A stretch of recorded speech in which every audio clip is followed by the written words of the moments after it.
Thank you. Good morning. Welcome to the Unitarian Universalist Church of Reading's virtual Sunday worship service. Just an hour ago, a leak developed in the atrium, so we changed to a remote-only service. Now, there's a remote possibility that an alarm may go off.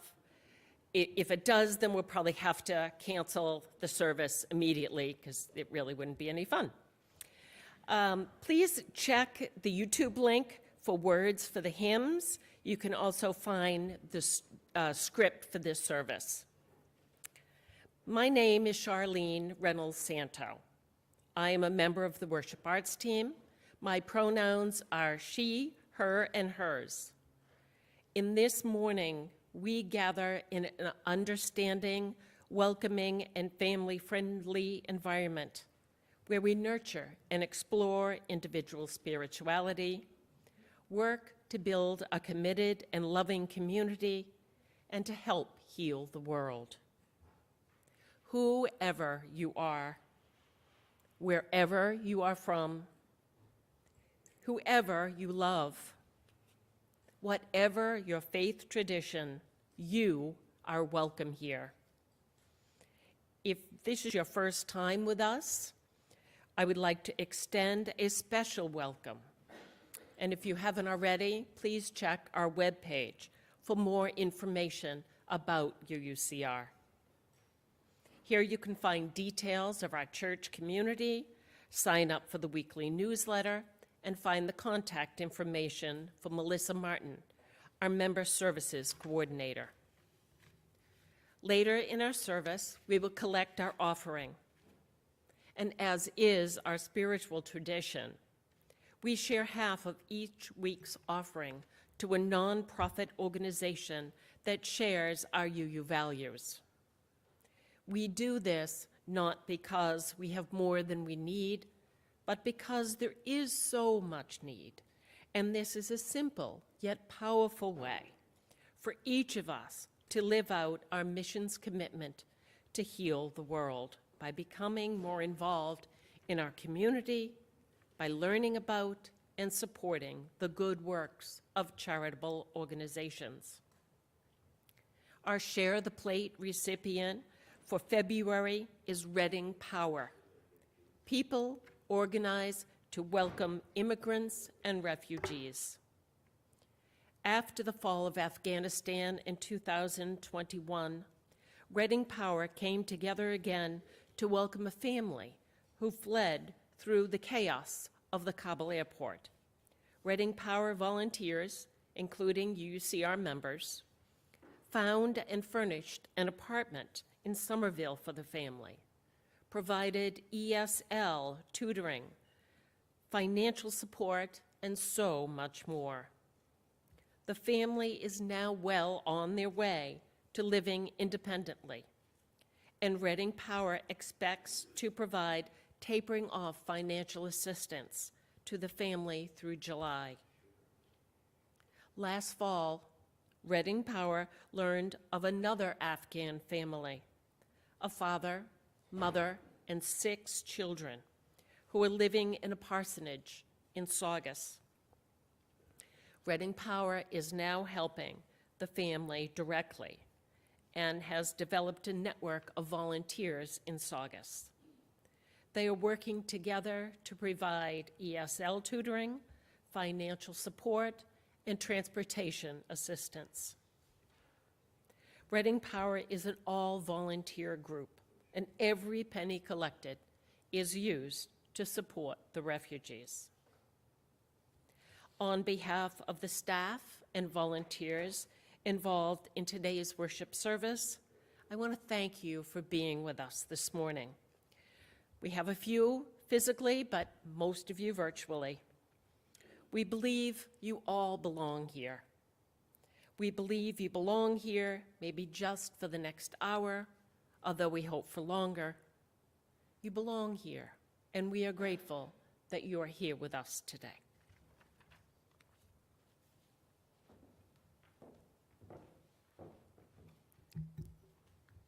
Thank you, Charlene. Good morning, everyone. Good morning. My name is Reverend Laura Solomon, and my pronouns are she, her, and hers. I am your contract minister, and it is a privilege to serve this community and the world with you. I invite you to take a deep breath with me this morning. For those who have been in the building, there is much to settle from. For those joining us virtually, I imagine your plans have also changed this morning. And so we take a deep breath together. We arrive here in this moment.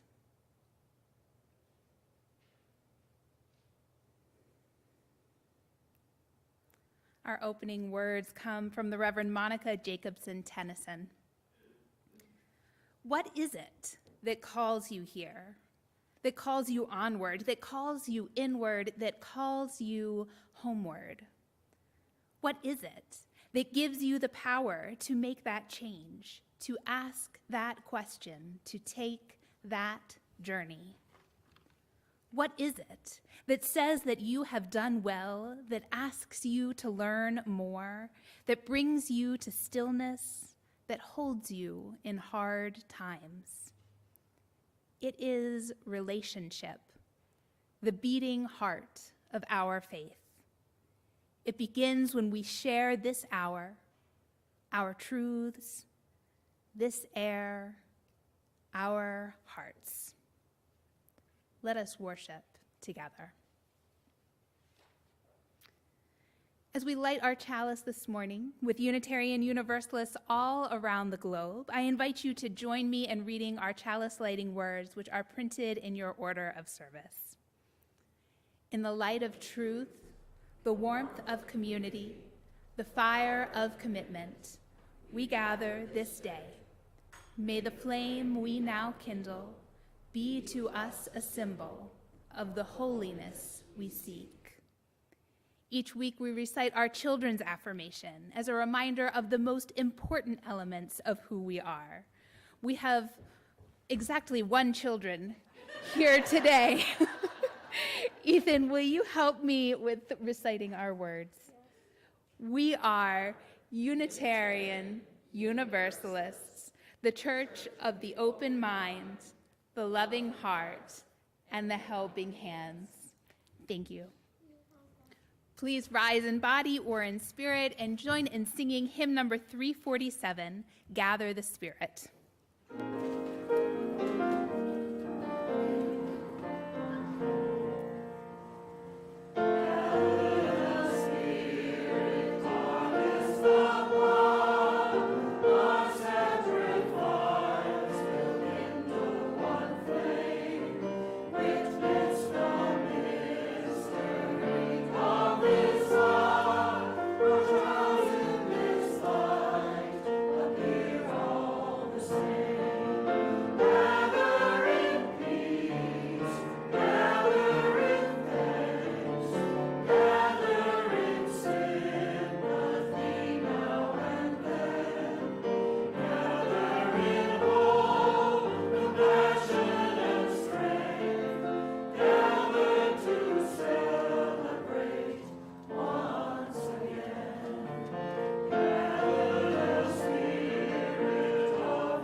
Totally deserved applause, absolutely.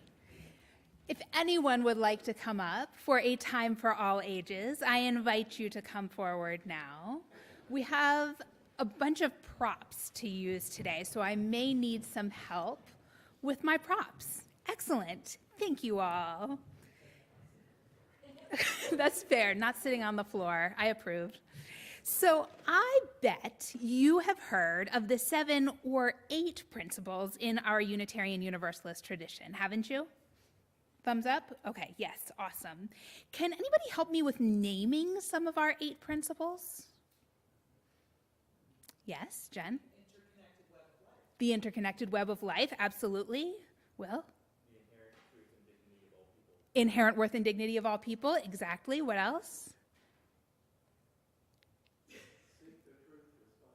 Seek the truth responsibly. Perfect. So, do we have another one? Oh man, you guys are good. To pursue the democratic process through something. I think that's the wording exactly, Will, yes. Perfect. So our principles say that we believe that each and every person is important, that all people should be treated fairly and kindly, that we should accept one another and keep learning together, that everyone must be free to search for what is true and right in life, that all people should have a vote about things that concern them, that we believe in working for a peaceful, fair, and free world, that we must care for our planet Earth, which we share with all living things. And our 8th principle is that we must work together for diversity and against racism and oppression. So I think these are pretty good principles for our faith. Does everybody agree? Thumbs up? Awesome. So these have been our principles for a long time, since 1985. Do you think things have changed since 1985? Absolutely, things have changed. Things have changed a lot since 1985. And our faith says that we are growing and changing, and so our principles and our sources need to grow and change with us. One of the changes that people who have studied our principles have made is that they aren't so much looking at individual principles as what ties us all together. So at first, they made some changes that sounded really similar to what we have so far, but there's one key difference. I'm going to need your help. Ethan, would you come up and help me with demonstrating this difference? So these principles that we just read, they stand by themselves. So I have our principles written on these popsicle sticks. That one says, every person is important. What happens if you try to break that in half?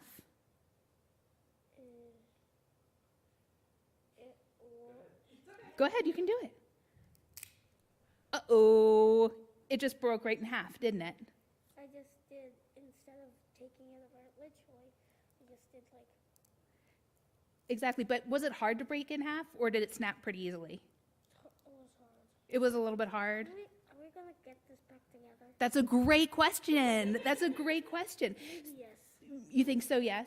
Well, actually, what we're going to do is we are going to take these 6 values that the Article 2 Study Commission, which I will explain in just a moment, has said are our 6 values. These values are interdependence, equity, transformation, pluralism, generosity, and justice. And each of these things are tied together to one another by love. Love is what is at our center. Did you guess what the love is in our example here? Yes. So we have some yarn to demonstrate our love. And I wonder if you could help me with tying these together. Okay. So we're going to wrap it up like this. Maybe you can hold this part for me. So we're going to wrap it. Do we want just a little bit of love? A lot. We want a lot of love. Okay, so I'm going to keep pulling the love here. And make sure that we spread it over all 6 of them. Tie it together nice and tight. Love tying together our values. Now what happens if you try to break it apart? It won't break. It won't break because love is at our center and holding all of our values and our promises together. And that is how we live our faith, as people who transform the world through love, with love holding us and our values together so strongly that they cannot be broken. Thank you for helping me. You can go and have a seat.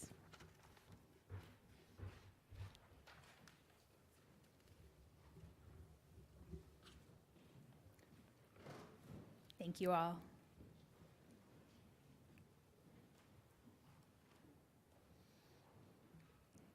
We take time during our service to light our candles of community, peace, and justice. We light our red candle this morning, particularly strongly, if that's a thing, signifying our interconnection. Wherever you are, in time or in space, all of you joining us virtually, know that this light is brought into our sanctuary this morning for you. Your presence is needed and held here in our community. As we light this candle aloud, I invite you to speak aloud the names of people who are on your mind or on your heart this morning, bringing their presence fully into our space.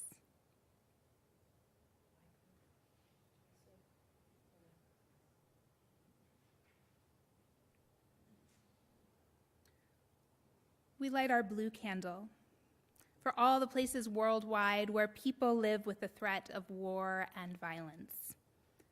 As this week marked the funeral of Tyree Nichols, a Black man in Memphis who was killed by police, we hold in our hearts all who are impacted by police violence, and particularly people of color, as this country is faced with another traumatic incident of racial violence.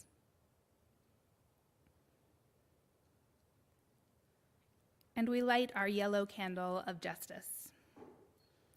This week, I am particularly holding in my heart the people here in our state and in New England who were unhoused during this weekend's dangerously cold temperatures. We know that shelter is a basic human right, and pray that all those who need it may find the safety they need. May all people everywhere live their lives in freedom, and may we each do our part in the work for justice and liberation for all in our global community.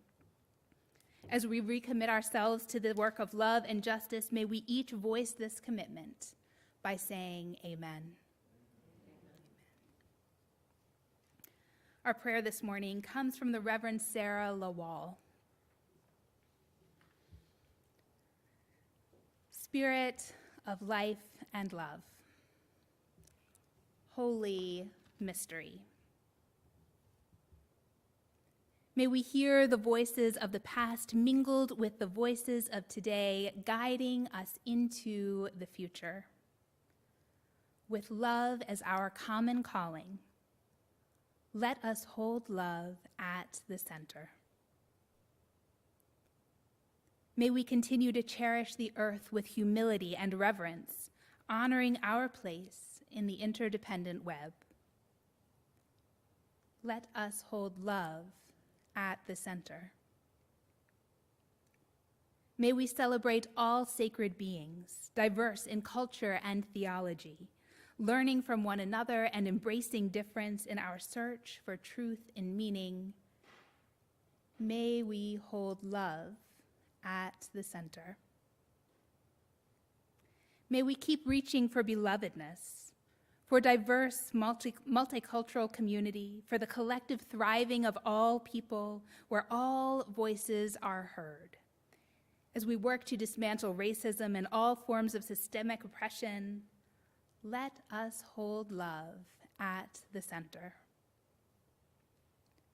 May we welcome transformation, seeking spiritual growth, adapting to our changing world, evolving in this living tradition, never complete, never perfect. Let us hold love at the center. May we cultivate a spirit of generosity, of gratitude and hope, freely and compassionately sharing our faith, our presence, our resources. Let us hold love at the center. May we always declare that every person has the right to flourish with inherent worth and dignity. Let us hold love at the center. Let us keep love at the center now and always. Amen. If you have a joy or a sorrow you would like to honor through lighting a silent candle, you are invited to come forward now. And I invite those of you at home to light a candle along with us this morning.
This reading is Who Says Unitarian Universalism's Principles Are Easy by Meg Barnhouse.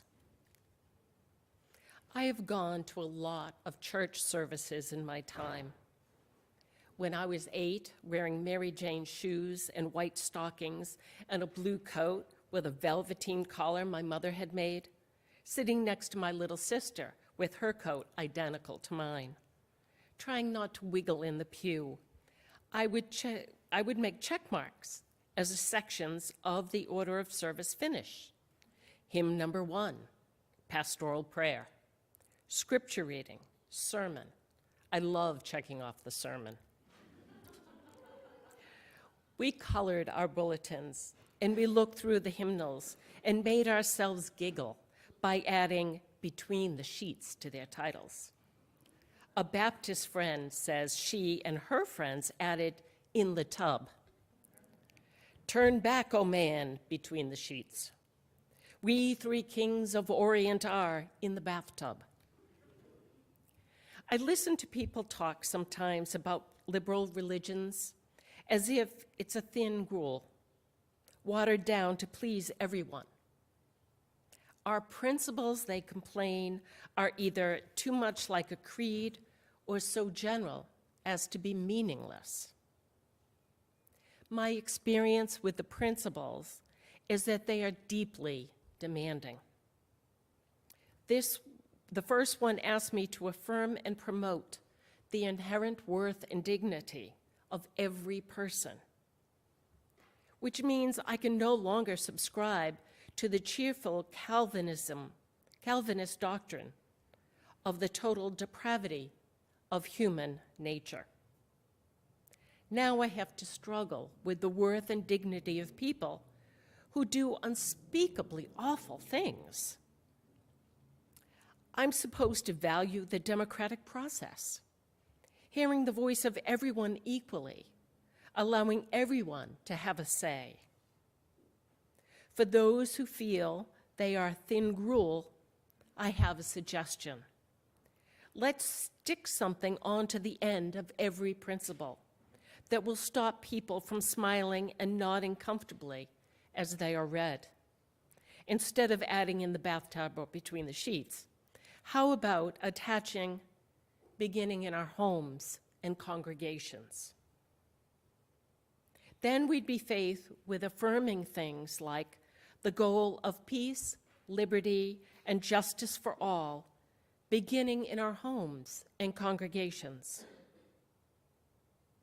Everyone who's raised children knows that peace is often at odds with liberty, and that justice demands a disturbance of the peace. To put those three together in one principle is outrageous and lovely. It's easier to think about working towards them in a global context than in a context of Cheerios and pajamas, car keys, and cleaning up one's bedroom. Justice and equity and compassion in human relations, beginning in our homes and congregations. It's a sobering ideal. I don't know about you, but I have sat in meetings about right relations and seen people get testy with one another. Some of the nastiest behavior I've ever seen was long ago at a community workshop for peace activists. For me, the heart of liberal faith is to be connected to something greater than yourself, to wallow in the spirit of life, love, and truth, and to move toward being in right relationship with ourselves, one another, and our planet. For me, this faith isn't a thin gruel. It's not even a rich and hearty gruel. It's walnuts and bananas, pancakes, mangoes, arugula, ginger, and avocado. The feast is prepared with effort, enjoyment, persistence, and commitment. Can you join me?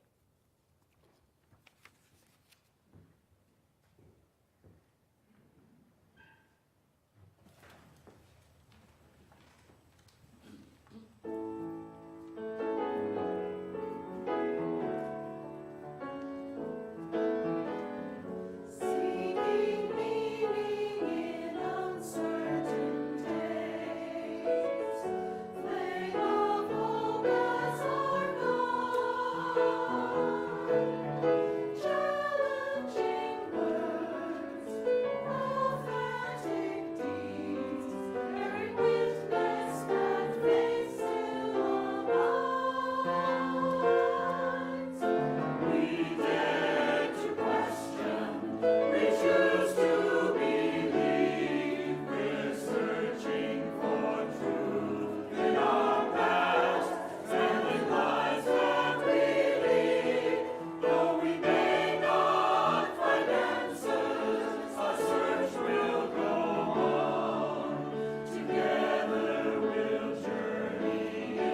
Thank you, Mary. Thank you, choir. I have the privilege of working with our coming of age youth this year. We began the process this past week of starting their credo statements. For those unfamiliar, coming of age is a class that represents a rite of passage for our youth. At the end of this year-long class, they write a credo statement articulating their beliefs that they share with the congregation. For many, it's one of their favorite services of the year, and it is such a fine example of our faith in action. I wrote a credo statement when I was 14 that I shared with my then congregation, the Unitarian Universalist Fellowship of Frederick, Maryland. It included such deep gems as the statement, "I believe in God, but I'm not sure why." I love that our youth get to write these statements and share them with the understanding that this is a snapshot of what they believe and who they are today. I told the youth on Sunday a story about a young person I mentored several years ago with his credo statement. We met several times. He worked really hard to craft a statement that reflected his beliefs and who he was. We had deep and meaningful conversations, and I got to know him and his heart in beautiful ways. At the end of it all, he stood up on that Sunday morning and said, "Well, I wrote a credo statement, but now I've decided that I don't agree with it. So I don't really know what I believe, and that's all I have for you this morning." This is Unitarian Universalism, perhaps at its finest, because we all know that our individual beliefs are always evolving. We know that we are not bound by creed or dogma, but that we are called together in exploration and love as we journey this thing called life together. Just as our individual faith is always evolving and changing, or should be always evolving, our larger Unitarian Universalist faith is also always evolving and changing. It is and should be responding to the world we find ourselves in. Our Unitarian Universalist bylaws outline what we know as our principles, which you heard the children's version of during the Time for All Ages. Though we are non-creedal, our principles set out a covenant. We, the member congregations of the Unitarian Universalist Association, they begin, covenant to affirm and promote. And then they list our 7 core values. The specific article which outlines our principles is known as Article 2, which is generally not important, except for the fact that you're about to hear me refer to Article 2 a whole bunch. So just remember that Article 2 is the part of our bylaws that outline our principles and our sources. You have likely heard of the introduction of the 8th principle, which was proposed in recent years by Paula Cole-Jones, a Black Unitarian Universalist committed to working for racial justice within our communities. She proposed an 8th principle, which adds that we, as Unitarian Universalists, are committed to building diverse multicultural community by dismantling racism and other oppressions in ourselves and in our institutions. This principle has been adopted by more than 200 of our individual congregations and passed an initial vote at General Assembly last year. Since then, an official group was commissioned to evaluate Article 2 and make recommendations that would, and this is a quote from the charge to the commission, guide us in the transformation of ourselves, our communities, and our faith into active networks of collective care, restoration, and justice. The charge continues that our principles should be a living document that challenges Unitarian Universalists to place liberation in all its dimensions of all at the center of our lives.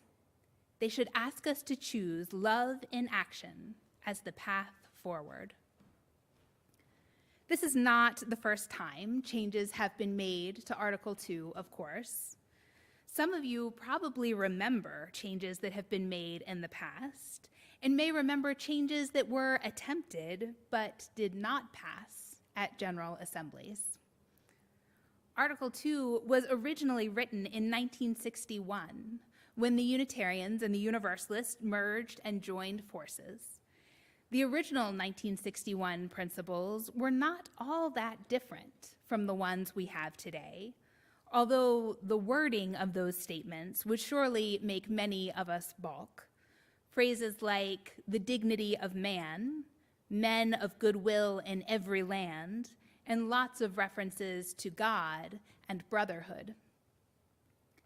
After about 20 years, the Unitarian Universalist Women's Federation, spurred by the feminists of the 80s, began to push for updating this language to reflect the full humanity of women.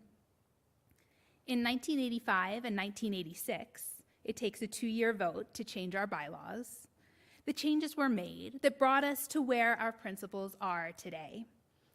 Significant changes were made to restructuring Article 2, adding sections and additional language around the sources of our faith in particular. Our bylaws actually state that we will revisit Article 2 every 15 years, which we have kind of done, more or less, in a broad sense of the word revisit. But in that revisiting since 1985, only small changes have been made. For example, a more recent change was moving the phrase prophetic words and deeds of women and men to prophetic words and deeds of people to represent our changing understanding and inclusivity of people of all genders. And some changes have been rejected. In 2009, several proposed changes were recommended, such as changing respect for the interdependent web to reverence for the interdependent web, and changing the phrase individual freedom of belief to congregational freedom. These recommendations did not pass the initial vote. And now here in 2023, as I said to the children, things have changed since 1985. Our association has grown in its understanding of systemic oppression, such as racism, ableism, and heteronormative beliefs. With these understandings, our faith calls us to the work we have always done, but with new, clearer framing that articulates this vision explicitly, leading our faith into a more liberatory future. The Article 2 study report says new occasions teach new duties. And so we are called to examine our principles and purposes to see what is missing, what is no longer important, and whether the language communicates our core values at the current time. For some of us, the principles have been foundational in the way we live our lives, in how we understand the work we are called to in the world, and in our understanding of Unitarian Universalism. And some of us might say, principles? Yeah, I think they were like 5 or 9 or so. Regardless of your relationship with the principles as they are currently written, this proposed revision of Article 2 is an important step in our faith. It is an important way we are living our faith tradition and moving into a future our faith demands. In a moment, Charles and I will read aloud part of the proposed revision of Article 2, the values and covenant, and our inspirations. But first, I'm going to ask that we stop and take a deep breath.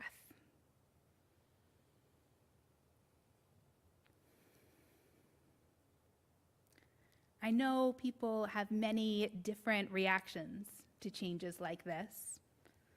Some of us may feel excited or relieved, or like this change is past due.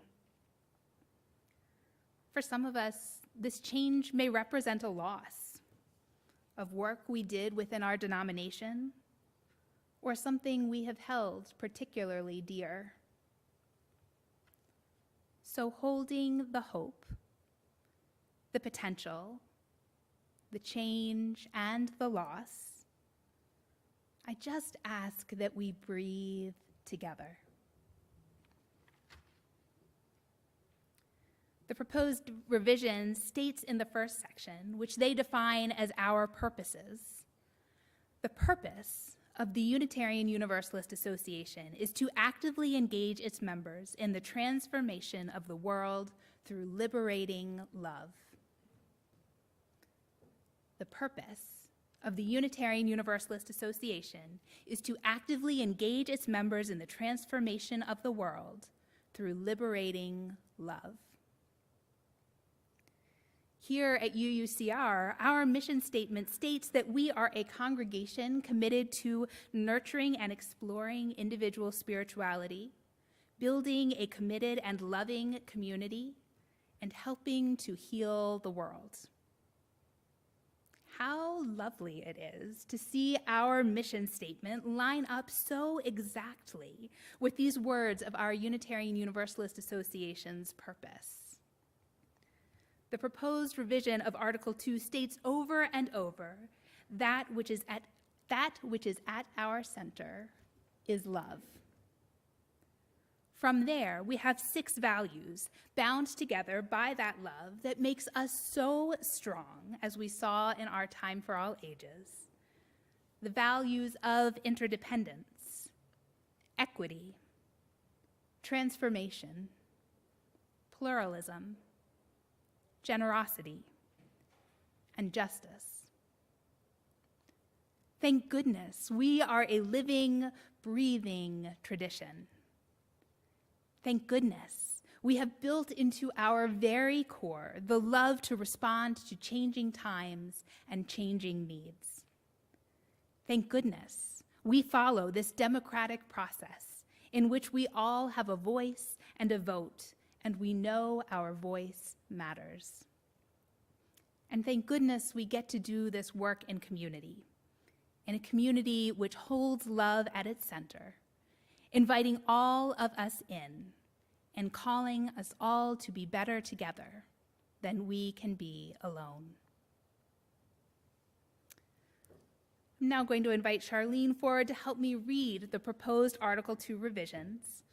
Over here, you will see a Laura-drawn version of the visual proposed by the Article 2 Study Commission. There are several copies of this available online. I was going to have copies out in the atrium for you, but there will not be copies as we wade in the water out there. So I encourage you to reach out or to look online, and you can see a much better visual there. This visual shows a chalice with the word love written over the flame at the center of 6 outstretched arms that create a circle around each of the core values and form what is supposed to be a 6-petal flower shape. The values and covenant read, As Unitarian Universalists, we covenant congregation to congregation and through our association to support and assist one another in our ministries. We draw from our heritages of freedom, reason, hope, and courage, building on the foundation of love. love is the power that holds us together and is at the center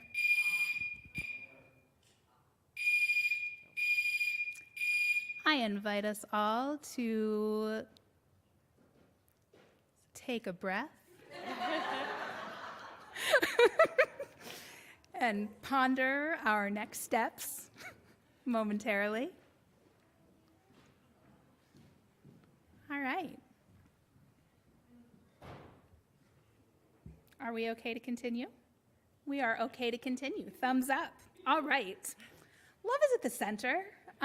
Is basically the message today. Love is the power that holds us together and is at the center of our shared values. We are accountable to one another for doing the work of living our shared values through the spiritual discipline of love. Inseparable from one another, these shared values are interdependence. We honor the independent web of all existence. We covenant to cherish Earth and all beings by creating and nurturing relationships of care and respect with humility and reverence. We acknowledge our place in the great web of life, and we work to repair harm in damaged relationships. pluralism. We celebrate that we are all sacred beings diverse in culture, experience, and theology. We covenant to learn from one another in our free and responsible search for truth and meaning. We embrace our differences and commonalities with love, curiosity, and respect. Justice. We work to be diverse, multicultural, beloved communities where all thrive. We covenant to dismantle racism and all forms of systematic oppression. We support the use of inclusive democratic processes to make decisions. Transformation. We adapt to the changing world. We covenant to collectively transform and grow spiritually and ethically. Openness to change is fundamental to our Unitarian Universalist heritage, never complete and never perfect. Generosity. We cultivate a spirit of gratitude and hope. We covenant to freely and compassionately share our faith, presence, and resources. Our generosity connects us to one another in relationships of interdependence and mutuality. Equity. We declare that every person has the right to flourish with inherent dignity and worthiness. We covenant to use our time, wisdom, attention, and money to build and sustain fully accessible and inclusive communities. The inspirations part of Article 2 was previously known as our 6 sources, the places from which Unitarian Universalists draw wisdom, knowledge, and inspiration. The proposed version of the Unitarian Universalism's inspirations is as follows. As Unitarian Universalists, we use and are inspired by sacred and secular understandings that help us to live our values. We respect the histories, contexts, and cultures in which they were created and are currently practiced. These sources ground us and sustain us in the ordinary, difficult, and joyous times. Grateful for the religious ancestries we inherit and the diversity which enriches our faith, we are called to even deeper and expand our wisdom. We hold love at our center. May it be so, and may we make it so.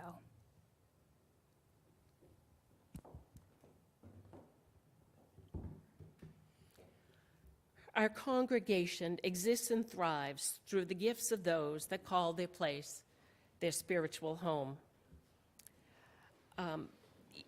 We're not going to have an in-person collection because there's so few people, but if you would be kind enough to give a gift online or send a check, that would be wonderful.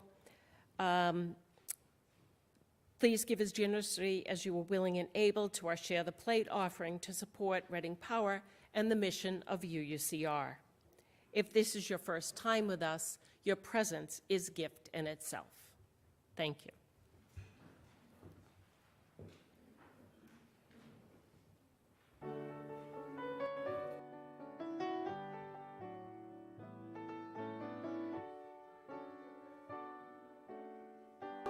Calling in beautiful song, gently, so gently it beckons you near me and circles around you and carries you home. Listen, my love, the song of my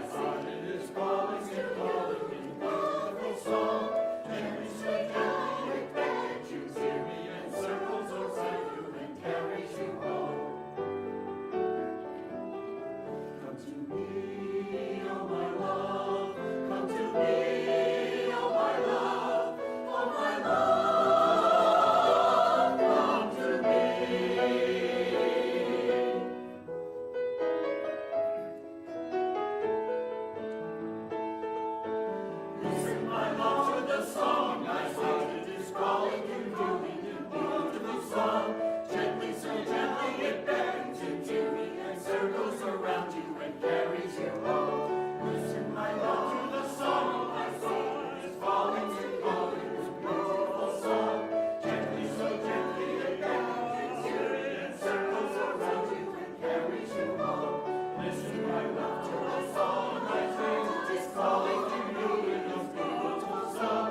Gently, so gently it beckons you to me and circles around you and carries you home.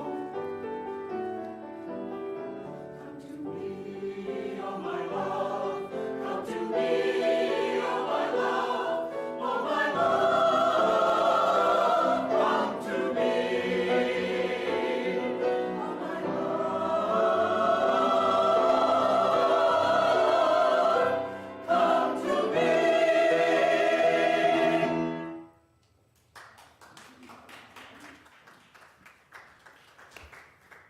Thank you, choir.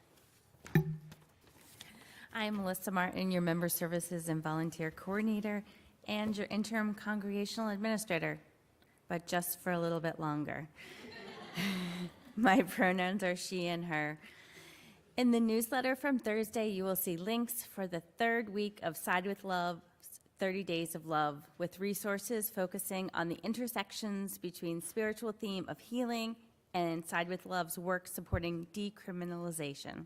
We hope that you'll take a look at these resources and further your spiritual contemplation. Before I talk about this week, I want to offer a few exciting save the dates for the weeks and months to come. If you haven't taken a look at the Community Collaborative Winter programs, there's still time to register. There's a link at the top of every newsletter, or these cards can be found at each of our entrances. There's some really great workshops being hosted by ministers and staff teams, and our congregation is welcome to register for any of them. On Sunday, February 19th, new visitors are invited to join Reverend Laura and myself for a meet and greet after service. Plan to stop by Fellowship Hall to get to know us better, to learn more about UCR and specific opportunities that match your interests. On Sunday, March 5th, we will kick off our pledge drive season. And in the month, we also have lots of fun social engagements planned, including a special social hour celebration, a way to participate in this year's raffle quilt creation hosted by our quilters group, which will be open to all. And most exciting, the return of our evening Starlight Soiree auction on Saturday, March 25th. In next week's newsletter, look for information about our April book drive to benefit more than words. Start organizing your books to donate now. For this week at UUCR, a Buddhist meditation group returns tomorrow evening, but just via Zoom for a few more weeks. Thanks again to our dedicated facilitator, Ken Flanders. On Wednesday, you're invited to join our Liberal Ladies gathering via Zoom when members of our welcoming congregation team will offer a presentation on how we at UCR are creating a space where all are welcome. Then you are invited to join Conversations with Nancy at 1 p.m. online. For today, we thank our choir and our worship leaders and volunteers for being here with us in person and for making this service possible. Our friends online are invited to join us for our social hour hosted by AJ Heidkamp. Thank you, AJ. And we encourage you, if you have any activities planned for today or tomorrow that are supposed to be here at church, just check in with your leader or myself before coming down.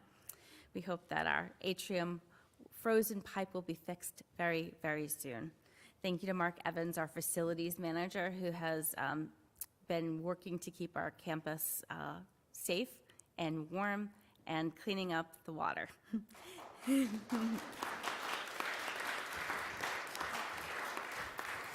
And thank you all for being a vital part of our congregational life.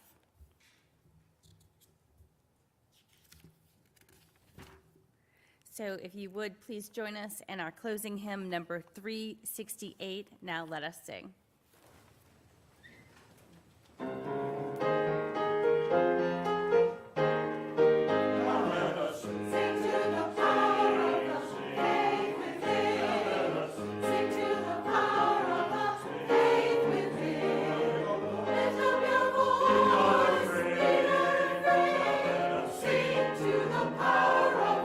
Faith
please join me in your chalice extinguishing words. We extinguish this flame, but not the light of truth, the warmth of community, or the fire of commitment.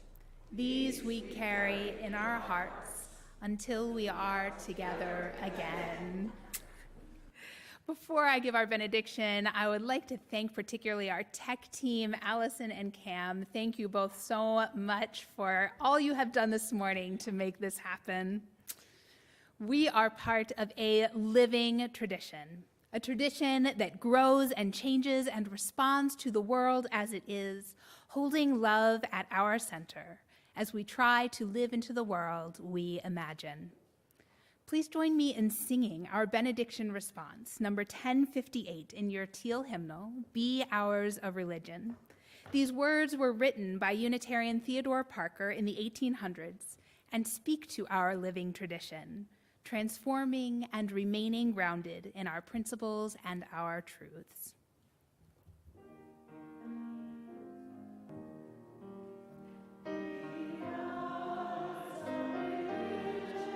Which